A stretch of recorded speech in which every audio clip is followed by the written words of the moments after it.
발로 쓴 칙칙한 기사는 가라 발칙한 경제입니다. 오늘도 재밌는 경제 이야기 들려드리겠습니다. 안녕하세요. 상식의 반대말은 욕심이라고 생각하는 상식주의자 권순우입니다. 사실 그 은행을 중심으로 한 금융권은 굉장히 보수적이어서 큰 변화를 체감하기는 좀 어려운데요.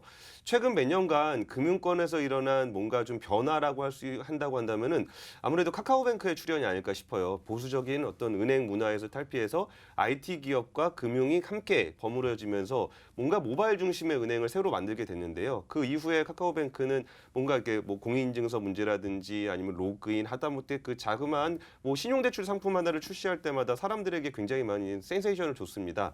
그래서 이제 그 중심에는 이용우 카카오 대표께서 카카오뱅크 대표께서 계셨는데 이분을 평소에 많이 모시고 싶었습니다. 왜냐하면은 저는 이 인생 역정에 대해 궁금했어요. 이제 증권에서 은행을 간다는 게 은행과 IT가 함께 일한다는 게 어떤 건가 굉장히 궁금했는데 아무래도 막중한 직이다 보니 모시기가 좀 힘들어서 이번에 백수가 되셨다는 소식을 듣고 급하게 모셨습니다. 이용우 전 카카오 대표 모셨습니다. 안녕하십니까? 안녕하세요.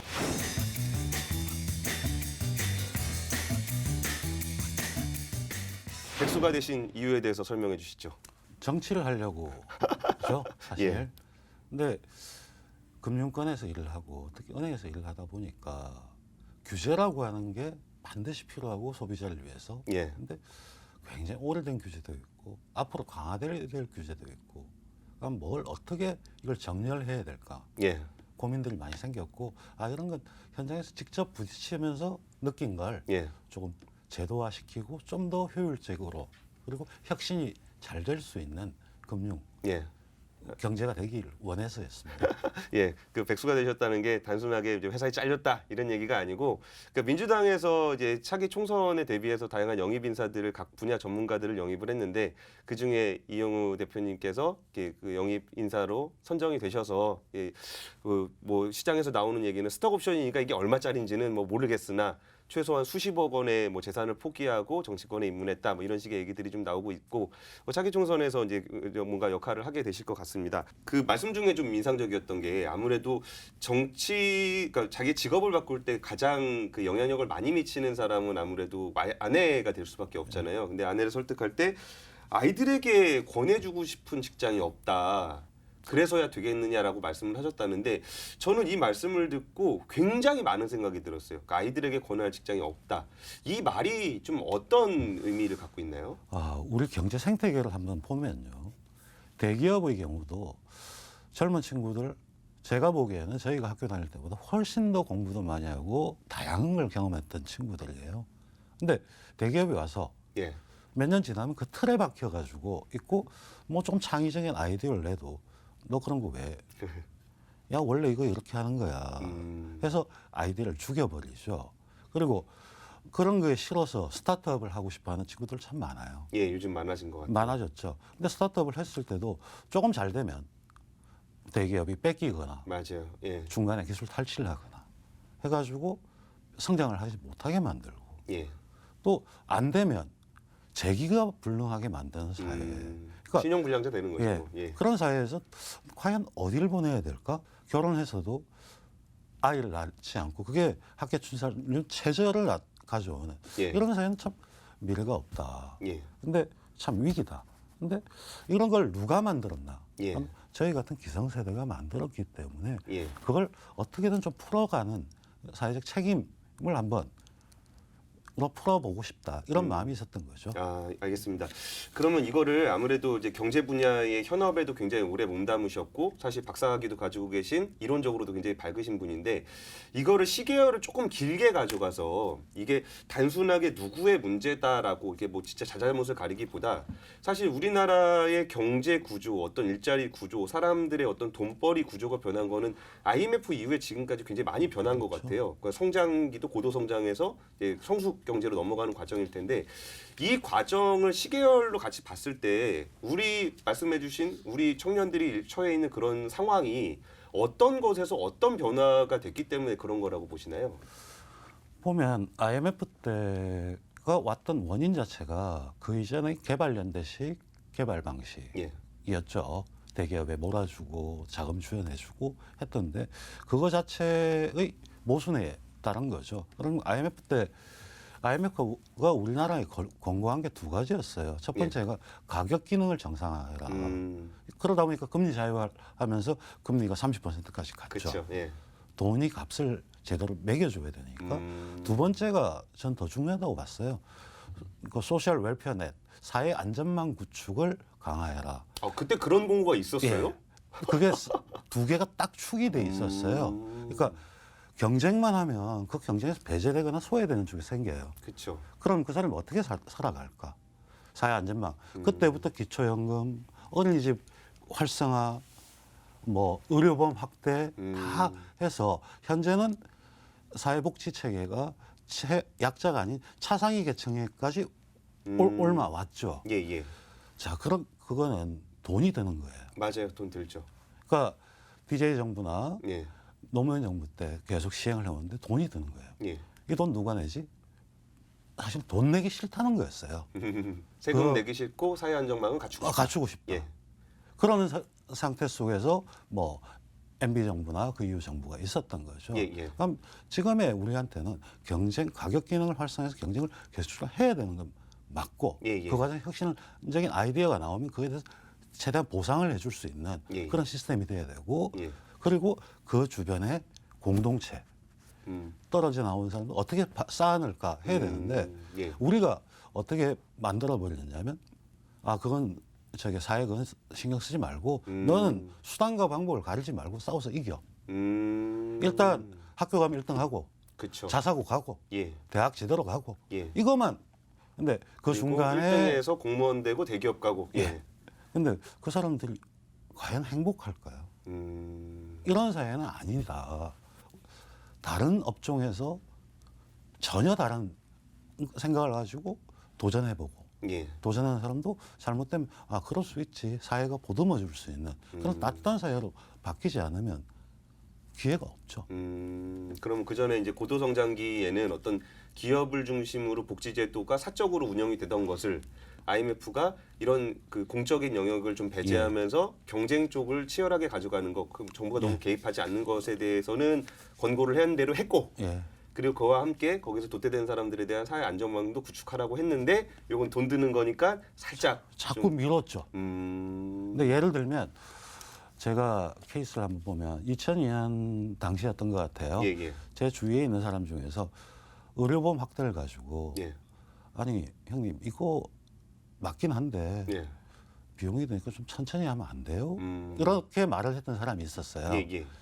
그 사람이 몇 년 전에 예. 자기 아버님이 돌아가셨어요. 예. 그 요양병원가 했는데 우리나라 참 의료보험 참 좋아요. 왜 그러니까 잘 돼 있죠. 예. 그 당해 보니까 비용이 많이 드는데 많이 커버를 해주더라. 그거다. 이거 지금 해야 되는데 예. 좀 뒤에 하면 안 돼 하는 영원히 못 한다.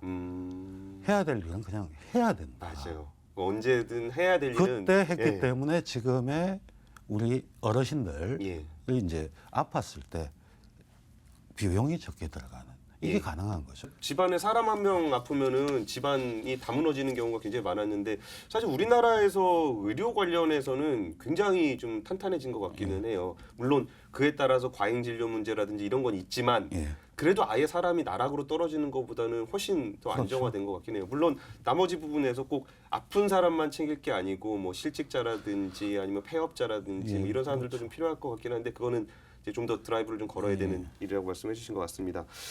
그리고 이제 그러면은 그런 경제 성장 과정을 거쳐 오면서 지금에 와 있는데 이게 아무래도 민주당이라고 하면은 여당이고 그러니까 집권 여당이다 보니까 그러면 이번 정부에서는 뭘 했었는가에 대해서 생각을 해볼 수밖에 없어요. 그리고 경제계 쪽에서는 약간 좀 그 부담스러워하는 부분들이 요즘에는 잘 언급하지 않는 단어인 소득주도 성장론입니다. 그걸 자주 언급하지 않는다는 거는 아무래도 그렇게 좋은 의미로 받아들여지지 않는 측면이 좀 있어서 그런 것 같은데 그 소득주도 성장론이 지금까지의 성장 과정을 거쳐면서 생겨났던 부작용들의 어떤 맥락에서 좀 진행이 됐고 좀 어떻게 좀 평가를 하고 계세요? 소득주도 성장은 아까 말씀드렸던 것 같은 맥락인데 기존의 개발연대식의 성장 방식에서 패러다임을 바꿔야 된다. 그 측면이 있었던 거고요. 그 패러다임 바꾸는 거에 한 예로서 소득주도 성장이었죠. 근데 사실 이론적으로도 그렇게 완벽한 이론이라고는 볼 수가 없어요. 예, 예. 그러니까 패러다임을 바꿔야 된다. 이걸로는 안 된다. 사실 최근에 뭐 불평등에 관한 문제도 경제학에서는 정말 심각하죠. 예, 한 10년 전만 해도 불평등이 논문으로 나온 적이 없어요. 맞아요. 예. 근데 요즘은 모든 사람이 거기에 이 불평등 과제를 새롭게 풀어내고 푸는 과정에 있는 그거였죠. 그러면서 소득주도 성장은 그 시도로서 아주 방향도 제대로 됐다고는 봐요. 그러나 의욕가행이죠. 너무나 많은 걸 하고 싶었던 거예요. 사실은 경제정책이나 경제는 예. 하루아침에 바뀌지를 않고요. 맞아요. 예. 뚜벅뚜벅 해야 되고 할 수 있는 것만 차곡차곡 하다 보면 저절로 바뀌는 것인데 너무 의욕가행이라서 이것도 하고 싶고 저것도 해야 되겠고 예. 워낙 국민들의 열망이 높았으니까 이대로는 안 된다. 그러니까 그런 걸 다 반영하겠습니다. 하다 보니까 성과가 바로 나오는 게 아니죠. 그렇죠. 예. 그리고 사실 그 소득주도 성장론을 저는 개인적으로는 성장론이라고 표현하는 건 조금 아쉽다는 생각이 좀 들긴 해요. 그거보다는 뭔가 기존에 있는 프레임을 깨서 뭔가 새로운 성장 동력을 만들어내는 혁신 성장 같은 경우는 우리나라뿐만 아니라 프랑스나 미국 이런 데서도 굉장히 좀 주요한 사업으로 보고 있는데 그 대표님께서는 뭐 증권에도 계셨었고, 근데 은행은 또 굉장히 보수적인 데잖아요. 그러면서 그러니까 정말 제일 성숙된 산업 중에 하나가 은행일 텐데 물론 첨단 금융이 있긴 합니다만 거기와 또 이게 정말 그 진취 말고는 더 이상 말할 방법이 없는 IT가 같이 있는 회사를 만들어서 경영을 하셨잖아요. 이런 회사에서 느껴보신 그 혁신 성장의 과제는 어떤 걸까요? 혁신이라고 하는 거는 기존에 있는 프로세스를 예. 재해석해서 어떤 프로세스를 덜어내거나 새롭게 길을 내는 거예요. 예. 근데 새롭게 길을 내려고 하면 이건 안 돼가 아니고 무슨 생각하면 저 사람이 왜 저렇게 얘기를 하지? 뭐가 불편할까? 그러면 이거 이 제도는 이렇게 만들지 잊혀진 것 같다. 한번 해봐. 해보고 안 되면 접으면 돼요. 그렇죠. 예. 근데 하지 마. 전부 이건 하지 마, 저건 하지 마 하는 게 문제가 됐던 거거든요. 예. 바로 그런 게 뭐냐면 네거티브 시스템으로 전할 규제를 요건 하지 말고 나머지 다 해봐. 근데 거기에 따르는 게 또 하나 있어요. 책임이에요. 예. 사회적 책임을 예를 들면 미국 같은 경우 앨런 사태에서 봤듯이 예. 그런 해가지고 하면 회사가 전혀 살아남을 수 없고 그 경영자나 그렇죠. 수백 년씩 그렇죠. 감옥 살으라 그러고. 그렇게 해줘야지만 스스로가 내가 이걸 혁신했을 때 문제가 되면 뭘까 스스로 조심하면서 자기 규제를 하죠. 선을 넘어가진 않는. 예. 자기가 스스로 이게 생겼으면 어떻게 될까? 뭐 예전에 그 도요타 자동차가 엔진 브레이크 시스템 바꿨다가 리콜 당하고 소송 당하면 바로 그랬죠. 그게 같이 움직여야 돼요. 그 두 가지가. 근데 규제만 완화해 달라. 예. 이건 아니죠. 규제 완화했을 때 나는 이거 한다. 내가 책임을 진다. 이게 같이 가야 되는 그거라고 봅니다. 근데 그게 굉장히 좀 그 약간 추상적으로 들릴 수도 있을 것 같아요. 그러면은 이거를 진짜 현장에서 그 보수적인 은행의 컴플라이언스 팀과 뭔가를 새로 하려고 그러는 IT들의 이게 뭐 하는 거를 실제로 이게 그거를 같이 또 조율하셔야 되는 일을 하셨었잖아요. 거의 한 사안 가지고도 예. 한두 달을 치고받고 논쟁을 할 수밖에 없었습니다. 예를 들면 예. 공인인증서를 안 쓰는 문제만 하더라도 예. 컴플라이언스나 이런 쪽에서 보면 공인인증서 안 쓰면 만약에 문제가 생기면 회사가 다 소송을 책임져야죠. 다 책임을 져야 된다. 예. 그다음에 아니 그거 쓸데없는 걸 왜 써요? 의미가 없는데 이렇게 나오면 고민을 했죠. 그럼 이거 회사가 책임지면 안 되나? 잘못되면 우리가 책임지자. 그렇게 되면 컴플라이언스도 더 철저하게 봐요. 그렇죠. 예. 그다음에 IT 개발하는 쪽에서 보안에 더 신경 쓸 수밖에 없어요. 카뱅 같은 경우에는 실제 예. 화이트 해커를 통해서 주기적으로 해킹을 시도합니까? 시도하게 하고 저희한테 피드백을 받아요. 그거 다 비용이에요. 그렇죠. 예. 그렇게 하면 책임을 지니까 더 철저해져요. 만약에 인증서 뭐 법에 의해서 규정이 전자금융 감독 규정에 의해서 이렇게 써야 된다 썼는데 이렇게 하라고 하는데 했는데요. 예. 문제 생겼어요.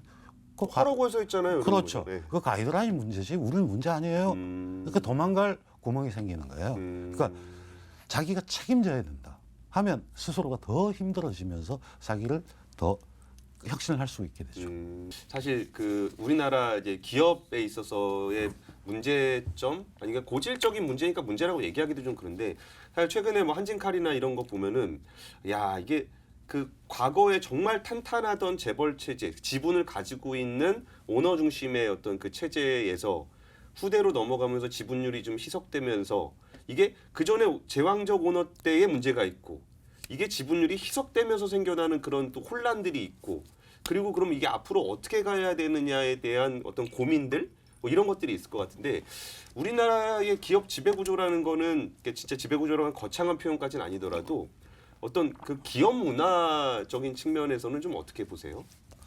시대적 변화와 우리의 구조를 같이 기업 생각해보면. 문화 자체가 특히 지배구조 관련해서는 시대의 변화를 전혀 읽지 못하고 있는 거죠. 예를 들면 예. 제가 아는 사람이 이제 IPO를 하겠다고 해서 들어봤어요. 왜 하려고 하냐? 했더니 특별한 게 없어요. 그래서 그럼 형님과 IPO 하지 마세요. 100% 지분으로 그냥 하시면 됩니다. 지금도 성장할 수 있고 투자할 게 있냐? 뭘 투자 계획이 있냐? 예, 예. 특별히 없어요. 굳이 그럴 필요 없다. 근데 누가 IPO를 한다고 하면 IPO는 주주를 모시는 거잖아요. 그렇죠. 새로운 주주들을 모시는 거죠. 부채예요. 그러니까 돈을 빌린 채무보다 더 큰 부채예요. 자본 이론에서는 그렇기 때문에 자기 자본 비용이 있는 거잖아요. 예.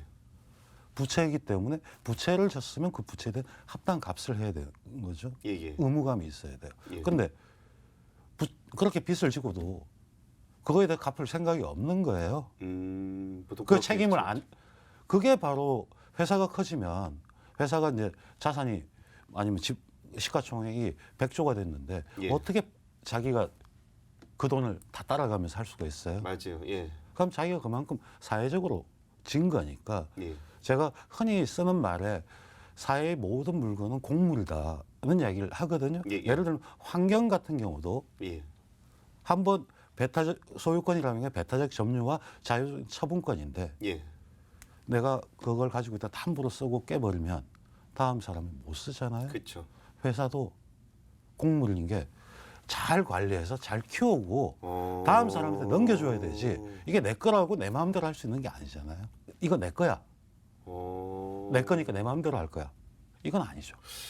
저도 기업 지배 구조에 관심이 좀 많은 편인데 기업을 환경이라고 생각해 본 적은 없는 것 같아요. 그러니까 이거를 지금 내가 가지고 있는 거긴 하지만 영원히 내가 소유하는 것이 아니기 때문에 잘 관리해서 그 다음 사람에게 줘야 되는 예. 개념. 생각해보면 그런 것 같기도 하네요. 지금은 우리나라는 보통 자식들한테 물려주고 뭐 그러긴 하지만 그것도 어쨌든 나는 아니니까 나 있을 때 잘해야 되는 거고 같이 예. 공공재로서 생각을 하게 되면 잘 가진 것만큼만 진짜 관점 자체를 그렇게 보면 오히려 좀 심플할 수도 있겠네요. 근데 그런 생각이 좀 익숙하진 않죠. 익숙하지 않죠. 예.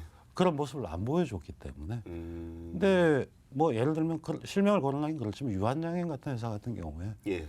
그런 모습을 굉장히 애를 썼었어요. 그리고 현재까지는 앞으로도 그렇게 나가야 되겠지만 그런 모범들이 많이 나와야죠. 뭐 알겠습니다. 실제 잘 아시는 워렌 버핏이 예. 자기 자식들한테 안 하잖아요. 예, 예. 그런 것처럼 이걸 제일 잘할 사람이 누군가를 찾아야 되는 거고 그 사람한테 잘해서 그 사람의 임무는 이걸 잘 키워라. 그렇죠. 이게 중요한 거 아닌가요? 그렇죠. 잘 키우는 게 중요한 거지. 지분을 갖고 있다는 거는 잘 키울 사람을 선정할 수 있는 권리가 있다는 건데 물론 내가 잘하려면 잘할 수도 있겠지만 예. 나보다 더 잘할 수 있는 사람이 있다면 그 사람을 모시는 게 그 그러니까 주주들의 공물에 대한 예. 어떤 의무일 의무죠. 수도 있겠네요. 그리고 또 하나는 뭐 대기업 중심의 자금 지원이다. 그리고 중소기업의 자금이 안 간다. 그런 얘기들을 정치권에서 많이 하는 것 같아요. 근데 저는 그렇게 생각하지 않습니다. 실제로 집행되는 자금을 보면 대기업은 스스로 돈을 마련할 수 있는 방법이 많아요. 그렇죠. 그래서 중소기업의 자금이 분명히 많은데 항상 뭔가 그 인기를 끌기 위해서는 뭔가 약해 보이는 중소기업에 자금 지원을 해야 된다라는 얘기가 일관적으로 나와요. 모든 정권을 떠나서. 그러면 과연 금융 시스템이 문제가 있는 게 맞나? 그리고 정치권에서 하는 얘기가 분명히 금융 시스템에 문제가 많나? 이런 생각이 좀 드는데 그 실물 금융을 지원하기 위한 어떤 금융 시스템, 우리나라 금융 시스템은 어떤 상황이라고 좀 생각하세요? 잘 돼 있는 편이죠. 전반적으로. 예. 그리고 은행의 경우도 그렇고 자본시장도 그렇고 잘 돼 있는데 아까 시장이 좀 약한 부분, 엔젤 쪽이 좀 약한 부분이 있고요. 예, 예. 그리고 중소기업에 자금이 간다고 했을 때도 저는 조금만 더 신경을 쓰면 된다고 봐요. 예, 예. 이게 금융당국이 좀 신경을 썼어야 될 게 소비자 보호나 이런 쪽에 취급했지만 지금 부산, 울산, 경남의 제조업들, 예. 1차 벤더들 예, 예. 재무제표를 잘 보면 예. 지원할 방법이 좀 있어요. 근데 은행의 입장에서 보면 자기가 다 책임을 져야 되기 때문에 예, 예. 그렇다면 이런 건 어느 정도 규모의 펀드를 조성을 하고 예. 그 사람들한테 재무 구조를 바꾸어내는 예, 예. 부채가 너무 많으면 지분 좀 예, 같이 예. 지분을 바꾸라고 하면 지분 바꾸면 당신이 그만큼 책임지는 거야라는 게 명확하게 설명이 돼야 돼요. 그렇죠. 예, 예.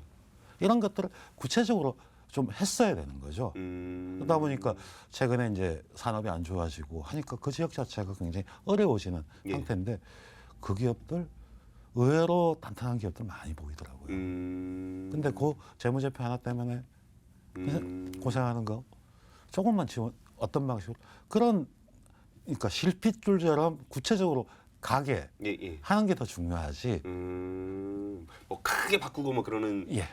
아, 그러네요. 그러니까 뭔가 보여주려면 좀 크고 멋있는 걸 보여줘야 되니까 우리가 중소기업의 몇 조 뭐 이런 거를 하게 되는 건데 실제로 필요한 거는 그 개별 기업들의 상황에 맞게 실핏줄처럼 금융 시스템을 구성하는 예, 그렇죠. 그런 거라는 말씀이신 거죠. 그러니까 제조업 얘기 잠깐 해주셨는데 제가 제조업 담당하잖아요. 사실 걱정 많이 돼요. 그러니까 제조업을 잘하고 있다라는 거는 저는 현장 가서 눈을 보면 보여요. 근데 이 잘하고 있는 것의 경쟁력을 언제까지 끌고 갈 수 있을 것인가에 대해서는 굉장히 좀 잘 모르겠어요. 그런데 여기가 굉장히 그 지방 도시들을 중심으로 경제 의존도가 굉장히 높단 말이죠. 네. 그러면 우리나라 산업 구조가 변화하고 있는 상황이라는 건데 이런 산업 구조 변화와 우리나라 경제가 나아가는 방향을 좀 폭넓게 좀 이렇게 보신다면 좀 어떻게 보세요? 사실 그런 제조업들 잘하는 데 많은데 예. 문제가 됐던 건 아까 생태계를 이야기했던 거죠. 예. 대기업에서 아직 부업체 많이 보셨으니까 예, 아실 예. 텐데 제일 싫어하는 게 이익이 얼마 이상 나는 거 싫어하잖아요. CR 한다고 코스트 리덕션 매년. 그 협력업체가 돈을 많이 벌면은 뭔가 구매 담당자가 뭐 잘못한 것 같은 느낌이죠. 그렇죠. 예. 한 곳에 전속돼 있기 때문이거든요. 예. 사실 그런 회사들 글로벌하게 좀 보기 시작을 하면 근데 혼자서 글로벌하게 못 나가요. 그럼 제도적으로 그걸 해줄 수 있는 예. 그 뭐 기관이든 아니 뭐 협회든 만들어서 예. 예. 같이 쉐어하면서 나갈 수 있게 예. 해주면 이익이 났을 때 아까 보상이 노력을 했으면 보상이 따라야 되는데 내가 아무리 기술 개발을 해서 비용을 절감했더니 나한테 보상이 안 오네. 예. 예. 그러니까 의욕이 안 생기는 거예요. 그런 쪽을 실제로 보면 이탈리아 같은 나라 생각나는 제조업체 있어요? 저는 그 자동차 회사들. 그렇죠. 예. 예. 이탈리아 곳곳에 자그마한 부품 회사나 알짜 회사들이 많이 있는 예. 거거든요. 예. 그러니까 글로벌하게 하죠. 우리 같은 경우도 보면 사실은 조금만 시야를 넓히면 예. 그렇게 나가서 할 수 있는 데가 많이 있어요. 음. 그러니까 그걸 제도적으로 어떻게 뒷받침할까? 좀 그거 별로 빛 안 납니다. 근데 사실은 그런 것들을 따박따박 해나가는 게 저는 제일 중요하다고 봅니다. 알겠습니다. 앞으로도 좋은 활약 좀 기대해보고 실제로 여기서 말씀하셨으니까 나중에 이제 큰일 하시게 되시더라도 면밀히 감시하며 바라보고 그때 또 모셔서 뭐 반성문이 될지 아니면 자기 자랑이 될지 그때 한번 또 다시 모셔서 얘기 나눠보도록 하겠습니다. 예, 지금까지 발치강 경제였습니다. 감사합니다. 감사합니다.